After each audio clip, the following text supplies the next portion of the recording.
Bonjour, bienvenue sur Sensation. Que vous aimez les activités sportives ou que vous êtes amateur d'art, l'association Rue Publique invite petits et grands à participer à de nombreuses activités. Je suis aujourd'hui avec Kate, la fondatrice de Rue Publique, pour nous en parler. Bonjour. Bonjour et merci pour cette invitation. Pouvez-vous nous présenter votre association Rue Publique ? Bien sûr. Rue Publique est la deuxième branche fondée en 2019 de l'association Simple English qui a été créée en 2013. C'était créé pour objectif de décloisonner par le sport, la culture et les actions linguistiques. Le cirque, le skateboard sont les disciplines de rue qui entremêlent régulièrement pour nos actions.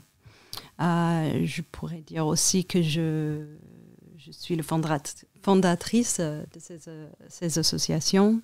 Voilà. D'accord. Et quelles sont vos missions et les projets au sein de l'association ? Alors, on est plusieurs. D'abord, on est les deux branches. Rue Publique, qui est vraiment dédiée à les arts de la rue. On a été menés à créer ça puisque on avait des projets skate et cirque, notamment skate et cirque. Et on se rendait compte qu'il y avait beaucoup que les liens entre les deux étaient la rue. Souvent la rue, parfois les chapiteaux. Et puis, on est d'autres actions où on intervient, on est un ancrage local ici dans le 10e à Paris, où on anime les actions auprès de jeunesse et la jeunesse. Et puis on est ouverte à tous aussi, à toutes et à tous. Et puis, on est aussi à des projets de création, des créations artistiques, que ce soit audiovisuel ou surtout des spectacles.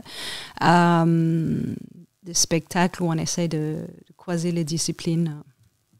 À travers votre association, on peut trouver des photographes, des skateurs ou encore des artistes de cirque.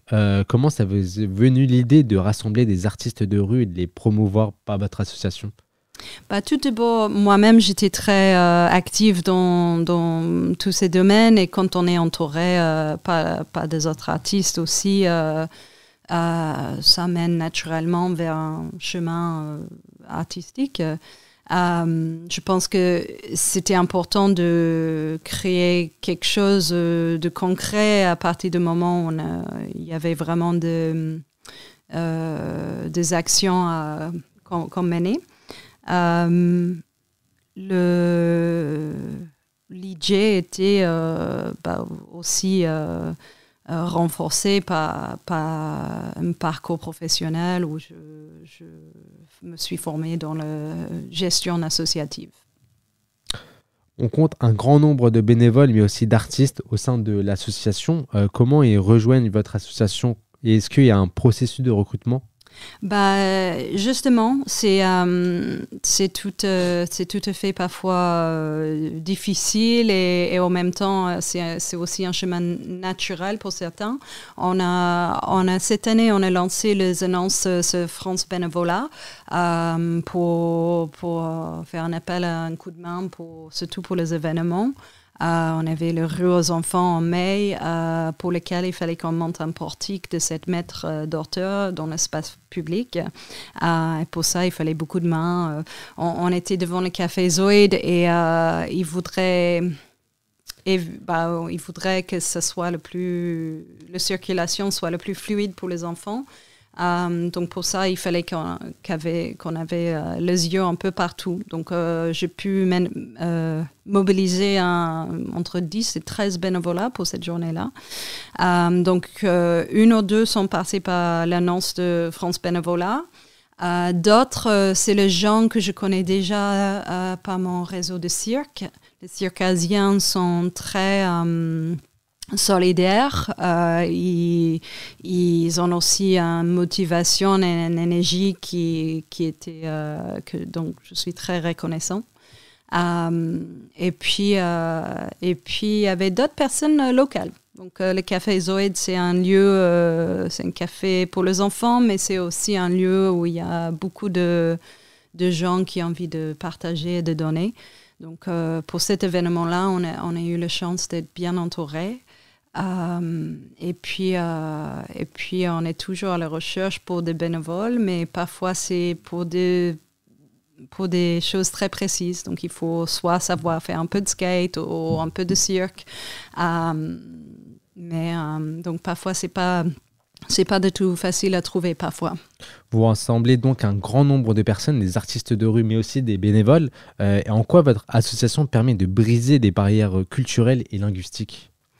C'est une bonne question. Je dirais que tout d'abord, c'est en restant ouverte, d'être ouvert à dire oui et d'accepter, même quand on est parfois peur ou autre, de bien cibler les enjeux qui nous créent ces barrières en première. Je pense qu'avant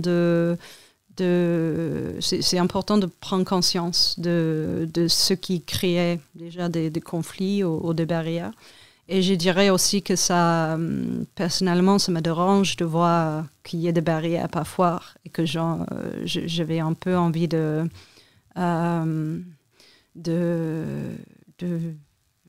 créer des solutions qui sont positives au lieu de juste au lieu de manifester contre, d'y aller avec et en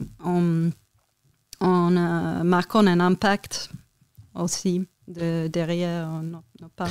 Et justement, quand on parle d'artistes de rue, certaines personnes peuvent avoir peur, les dévisager, les regarder mal de travers parce que justement, il y a artistes de rue. Est-ce que c'est aussi votre volonté avec Rue Publique de changer cette mentalité-là des gens, de changer la vision qu'on peut avoir des artistes de rue ? Alors, changer la vision des artistes de rue, je pense que déjà, on essaie de faire quelque chose un peu innovatif où on mélange les disciplines, où on essaye de mélanger les disciplines. C'est pas toujours facile. C'est pas le but de déranger les gens. Moi, comme j'avais dit tout à l'heure, ça me dérange le conflit. Donc, je sais que souvent, avec le skate, parfois, ça peut fâcher des gens, le bruit ou l'attitude, parfois, de certaines personnes. Ou juste simplement... donc, il n'y a pas de plaisir de voir que ça dérange les gens. Donc, si jamais si je peux... conclure ça de manière sans créer de conflit. En fait, c'est toujours le but. Après, c'est vrai qu'y aller à la rue, l'expérience que j'ai eue jusqu'au-là, c'est plutôt positive. Les gens sont impressionnés quand on arrive avec une structure qui est si grande ou même que souvent, auparavant, souvent de faire de skateboard, les gens, c'est un peu partout, ils sont souvent impressionnés de voir qu'on puisse faire ça, qu'on peut manifester contre tous ces bétons avec un outil comme le skate, en fait. Et un de vos objectifs aussi, c'est d'encourager les femmes dans le sport. On constate que 25% des femmes pratiquent moins de sport que les hommes en France. Comment encouragez-vous les femmes pour qu'elles pratiquent davantage de sport ? C'est une bonne question. Je dirais que tout d'abord, puisque moi-même je suis une femme qui a auparavant beaucoup pratiqué le skate, un sport qui était assez masculin, juste en étant présent dans le lieu public, c'est déjà, ça change un peu le regard, je dirais. Après, quand je suis allée un peu plus loin avec le projet du quartier, par exemple, je remarquais, c'était pas du tout exprès au début, mais puisque j'étais femme et j'étais là en train de montrer que ça encourageait d'autres femmes qui étaient auparavant sur le banc ou en train de peut-être regarder, elles se levaient, elles participaient. Elles sentaient moins peur de participer. Je dirais qu'il y a plusieurs profil de femmes, il y a ceux qui ont peur, elles veulent faire, mais elles n'osent pas. Il y a ceux qui font quand même, et ça c'est aussi un Très public bien. assez... Merci Kate d'avoir été avec nous sur Sensation.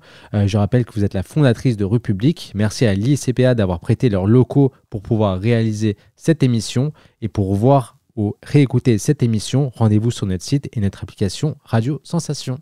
Merci.